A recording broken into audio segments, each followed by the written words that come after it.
I guess this is what qualified immunity gets you, huh? Let's check it out.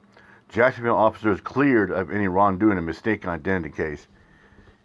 Yeah, and it's such a shame that cops get qualified immunity. That's what I've been preaching about. We need to abolish it because they can do, or they can kill somebody, or they can break the law and they get away with it. Mistaken identity by the Jacksonville Sheriff's Office. This is Action News Jackson 5. I'm John Bachman. I'm Tanika Hughes. We told you at noon the Internal Affairs Office found no wrongdoing in the case. Action News Jack's Megan Moriarty is live at JSO headquarters in downtown. And Megan, police originally detained the wrong woman based on witnesses at the complex.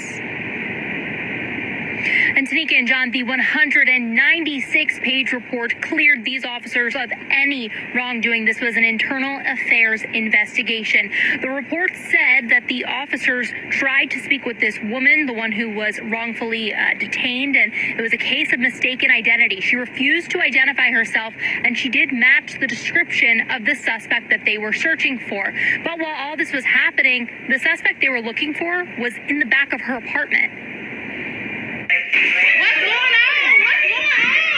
A newly released internal affairs investigation ruled officers who forced their way into Christy Jackson's apartment in April of last year, later detaining her in a case of mistaken identity, did have the right to do what they did. Officers were investigating reports of gunfire at a Moncrief apartment complex. Witnesses gave officers a physical description similar to Jackson's, and police say neighbors directed them to her apartment. This is a newly released interview from the internal affairs investigation with one of the responding officers. They observed a black female with short red hair that fit the description of the suspect, who immediately became agitated and irate, was uncooperative with anything that they said to her. But Jackson wasn't who they were looking for. Instead, they were looking for Shalloran Cooper, who at the time they believed was Jackson. If you can get her ID, verify that she lives in this apartment, it would help.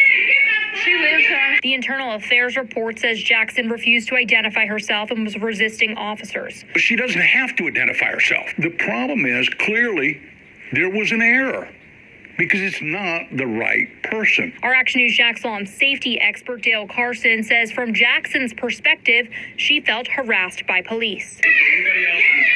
The two women lived near each other, and police later determined Cooper was hiding in the back of Jackson's apartment, according to the internal affairs report. Is there anything that you would have done differently at the call?